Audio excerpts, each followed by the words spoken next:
అందరికీ వందనాలండి. బాగున్నారా? మీ అందరికీ ప్రత్యేకమైన వందనాలు. ఈరోజు వాగ్దానము ఇర్మీయా గ్రంథము 30వ అధ్యాయము 19వ వచనంలో ఈ విధంగా రాయబడింది. అల్పులుగా కాకుండా నేను వారిని గనులుగా చేసేదను.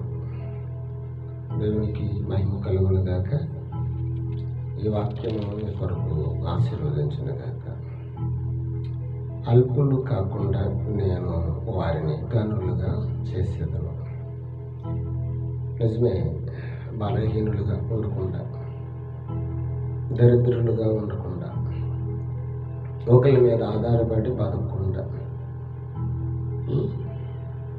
కొదువు అనేది లేకుండా, సమృద్ధి అనేది నేను ఇచ్చి వాళ్ళకి మంచి పేరును కలగజేస్తాను అంటున్నాడు ఆయన. హల్లెలూయా. నిజమే కదా. మరి ఆయన గుప్పిళ్ళు విప్పగా సమస్త జీవరాశులు ఆహారం ఇచ్చి తృప్తిపరచగలిగిన దేవుడై ఉన్నాడు. అల్పులుగా కాకుండా అంటే నేను వారిని గనులుగా చేసేదను అంటున్నాడు. ఒకప్పుడు సౌలు అల్పుడే, గాడిదలు కాసుకుంటూ ఉండేవాడు. తీసుకొచ్చి ఇజ్రాయేలీలు వారిని పరిపాలించడానికి రాజుగా నియమించి సౌలుని గనుడుగా చేశాడు దేవుడు. కానీ సౌలు దాన్ని వినియోగించుకోలేకపోయాడు. మరి దేవుడు ఏం చేశాడు? ఎక్కడో ఉన్న దావీదుని తీసుకొచ్చి తనకు మారుగా దావీదుని రాజుగా నియమించి దావీదుని ఏం చేశాడంటే గనుడుగా అక్కడ ఆశీర్వదించేశాడు. స్తోత్రం చెప్పండి. నిజమే కదా.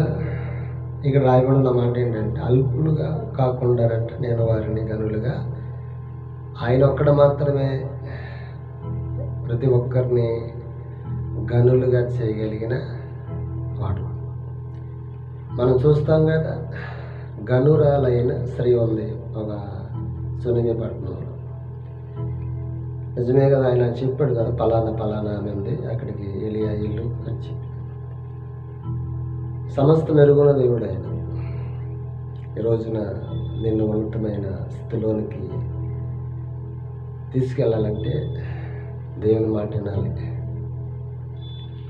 ఏలియా వెళ్ళినప్పుడు ఆయన ఒక తాగడానికి మంచినీళ్ళు మాత్రమే అడిగాడు దాహానికి.